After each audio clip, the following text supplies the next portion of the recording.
Атадов Шайлебек Карабековичке берилет. Рахмат. Нурланбек Тынбекович, жолду ким демилгелеп атат? Транспорт министрлиги. Ушул сүйлөшүүлөргө кимдер кирген? 17-жылы жүргүзүлүптүр сүйлөшүүлөр. 17-жылы сүйлөшүүлөргө киргендердин көбү азыр камакта отурат да. Камакка түшүп кала турган сүйлөшүүлөр эмеспи ушул? Жок, андай эмес, Шайлебек Карабекович. Эмнеге анда 2,5%-тен сүйлөштүңөр? Жок, бул жалпысынан ошо жана жогоруда айтып кетпедикпи? 5 донор кээ бирлериники шарттары бизге жагымдуу, кээ бирлериники 2,5% болуп атат. Ошон үчүн булардын үлүшү азыраак да бул жалпы кредиттин көлөмүнөн. 2,5% менен кредит алуу бул өтө чоң чыккынчылык деп эсептейм Кыргызстангачы. Дайым бир менен алып жүрүшкөн. Кимдер сүйлөшүүлөрдү жүргүзгөн ошондо бул боюнча? Министрликтер. Асан Үсөн деген аттар барбы? Жантөрө Сатыбалдиев, Сапар Исаков мисалы да. Ким? Ошол боюнча менде так маалымат жок экен, мен тактайынчы ошону, кимдер жүргүзгөн.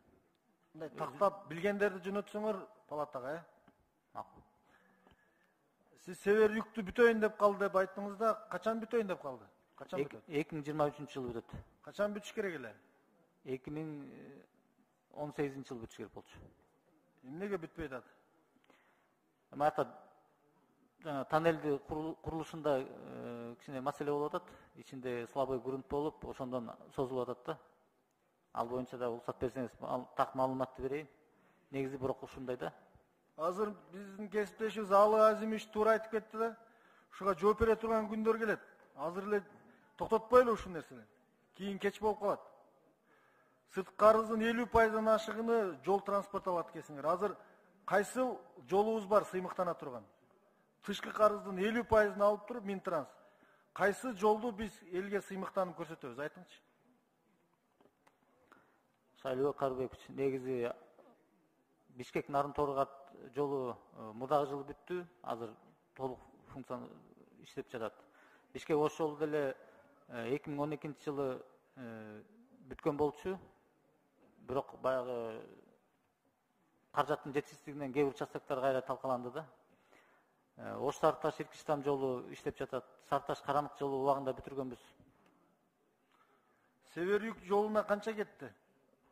Түндүк түштүк жолуна жалпы 900 миллион доллардан ашык, 937. 1 миллиард долларга жакын калды. 12 жылда кайра кайтарып коем дедиңиз да. Туурабы ушул? 12 жылда өзүн актайт.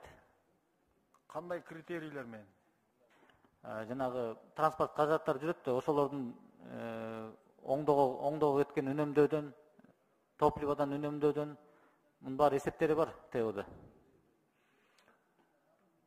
Комитетте ушул мыйзамга биз каршы добуш берип, 3 депутат. Анан кандай өтүп бул жага келип калды түшүнбөй калдым. Буну кайтарыш керек. 2,5% элдин мойнуна түшүп атат, эртең жооп бериш керек болот.